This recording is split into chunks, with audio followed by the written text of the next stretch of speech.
A few days ago, I made an announcement. I told you my team and I were going to Abakaliki. To some, that sounded like just another journey. But for me, it was personal. You see, Abakaliki is not just a place on the map. It's where I come from. It's the soil that raised me. The streets that shaped my fire.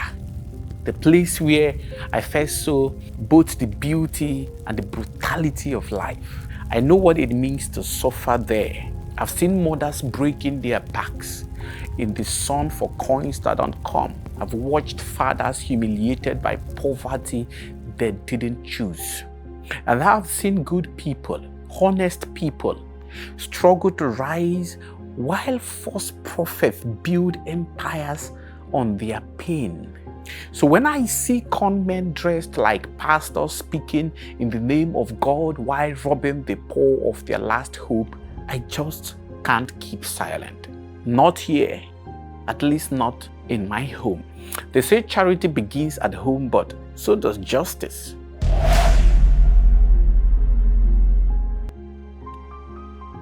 When we began exposing these false prophets, men who weaponized the word to manipulate minds, they panicked. First, they started threatening us, then the bribes, and then the smear campaigns.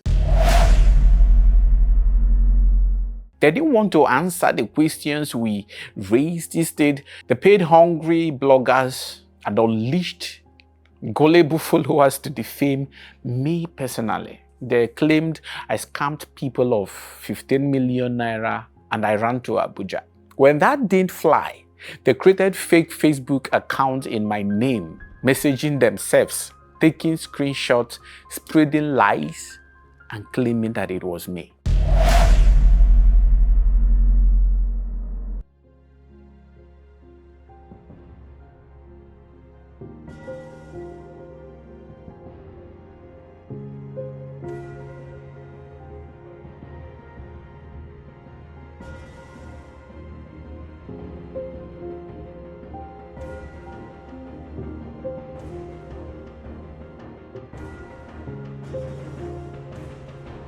So when I arrived in Abakaliki, I made my presence known. I dropped my location. You people saw the previous post. I told them where I was staying. And I dared anyone at all who believes I have ever collected a single kobo from them to come forward. I said, if you can prove I scammed you, I will give you every single penny I own. Not just money, every single thing I own.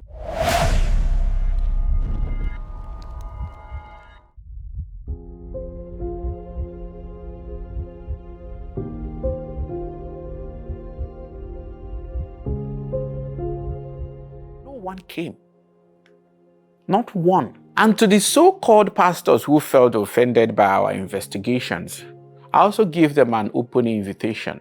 Catch me or sue me, but don't hide behind pulpits and orchestrate cowardly lies. While they were busy gossiping online, we got busy on the ground.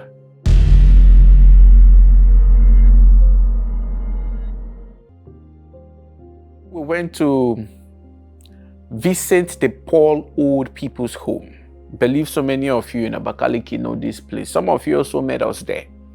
And in the name of KaaTruths Podcast, we gave 6 children scholarships. Some from primary school all the way to university. Those already in secondary schools, we covered their path to higher education. But education, of course, you and I know, is not enough. We gave them a guardian, someone to walk beside them, protect them, and help them grow in a world that can be unforgiving and very wicked. We gave their parents 300,000 naira, not because it's much. Of course, it's not, especially because of the present situation in our country. But because love shows up even when the resources are small. Whatsoever you do, to the least of my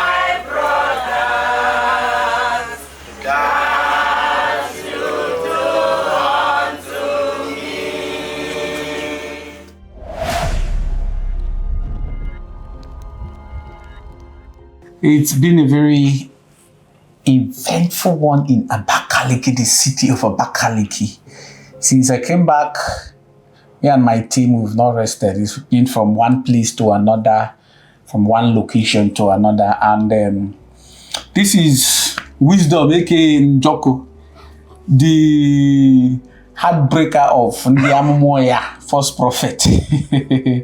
So when I was coming back, I asked him to also meet me in Abakaliki. He doesn't stay in Abakaliki. Well, I asked him to meet me in Abakaliki so that we'll be able to do this thing.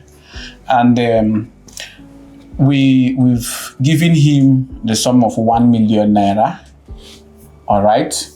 And the reason why we did that is because we feel it's going to go a long way to support him, to establish him. This guy, if you see what he has passed through, if he tell you his story, how he has been suffering with his family, you will have pity on him. And despite all of this suffering, he has refused to go back into some of those things he used to do with this false prophet. So we feel supporting him will be the best thing to do. And we've given him the sum of 1 million. And I encourage every single one of you to send whatever you think you want to use to appreciate him. A lot of you have been asking me, to share account details to support him and all of that. So the account, we actually have a registered charity organization. It's called KaaTruths Foundation.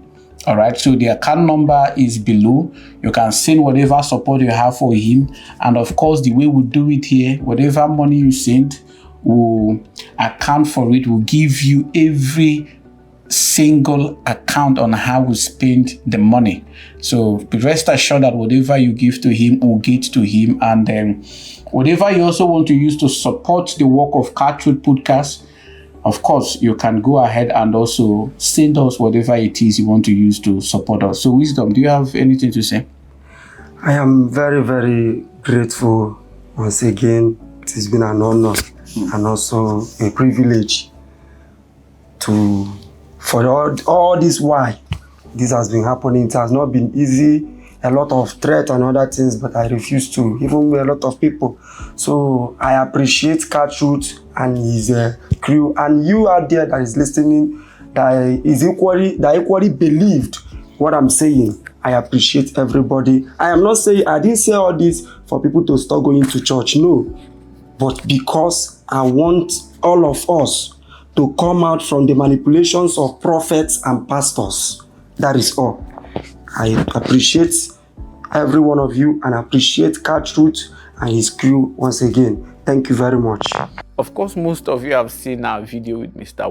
Wisdom, the tormentor of false prophets, the one who came and set the internet on fire, the one who had the courage to dare those he has worked with, just to ensure that those who do not know this truth are saved. This man risked his life to expose evil when many others were too afraid to speak.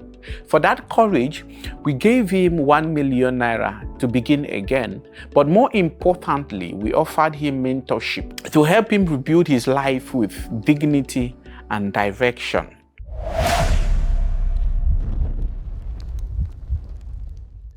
After that, we traveled to my village. It was very exciting. It was there that I was first raised, the one that watched me fall, watched me rise, and still welcomed me like a son. That village. When I stepped into that village, I felt every memory rise like smoke from a long dead fire. The barefoot days, the empty plates, the silent tears, the dreams that seemed too far away. All that memory came back. We put smiles on the faces of the people we met. I sat with the youth and I looked them in the eye and I told them the truth. I said, superstition will not save you. Prayer without thinking is not power. I've been saying it here all the time. Don't let anyone sell you oil and call it destiny. Be logical. Be strategic, understand money, understand power, and never worship any man who demands your brain in exchange for a blessing.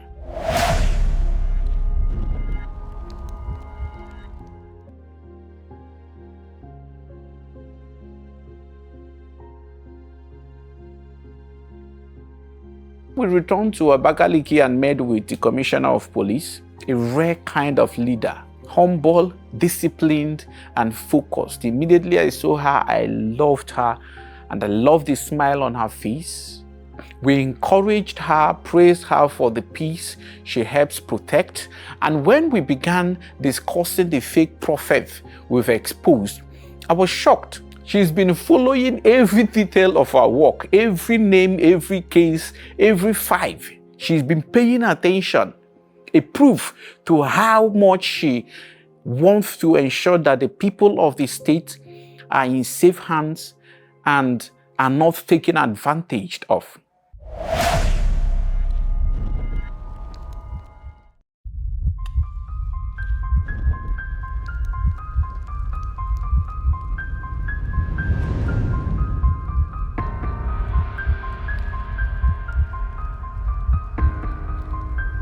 We talked for almost an hour, and while I can't disclose everything we discussed, let me say this. Ebonyi is no longer an open field for fraud and falsehood. KaaTruths is working with the right people to shut those gates tight. When we finished with Madam Commissioner, we also met the commanding officer of the anti-kidnapping unit, a friend of mine, a man of courage, one of the unsung heroes who fight danger while the rest of us are asleep. Then we visited the Deputy Commissioner of Police. He joked that his girlfriend left him for me. We laughed, but beyond the humor, there was respect, understanding, and a shared hunger for the safety of the people of Ebonyi State. It was a powerful journey, but none of it would have been possible without my security team. The military, the DSS, and the boys from the street who know what danger looks like and still chose to protect me. They said, "Ka, we know this is risky, but we have got you." My people, thank you so much. Their loyalty humbled me, because I know I am not invincible, I am not untouchable, I am not unkillable, but I am willing. If that comes while I'm doing this, let it come. Let it find me standing. My courage doesn't come from arrogance. It comes from acceptance. I've accepted that I can be killed, that I can suffer, that I can lose everything, but when the end comes, I want to be proud of that moment, proud that I stood for something. Most of the security agencies, their struggle, their effort, their fight to ensure that some of us sleep peacefully at night are underreported. We may hate the police, but as much as we criticize them, we should also praise and encourage them. This is very important. And when you look at me, there is no hate in my heart. What fills me is love, raw, untamed, unapologetic love for people, even for the so-called false prophet. And that is why I cannot be quiet.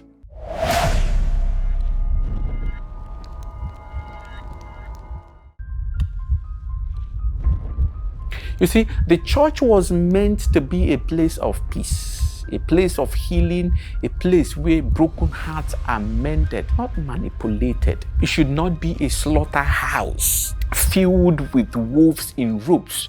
It should not be a market where blessings are auctioned and God is for sale, for crying out loud. It should not teach our children that anointing oil brings money. That is a lie, or that tithe is a shortcut to wealth. We must wake up, because if we don't, we will raise a generation of blind, gullible, superstitious people. People who will kill for rituals that don't work. People who will worship fraudsters and despise truth tellers. And those who are making genuine living, decent earnings. And anyone who manipulates the mind of the people is a cancer that should be removed. So if you believe in what we do, thank you. Thank you. I appreciate that.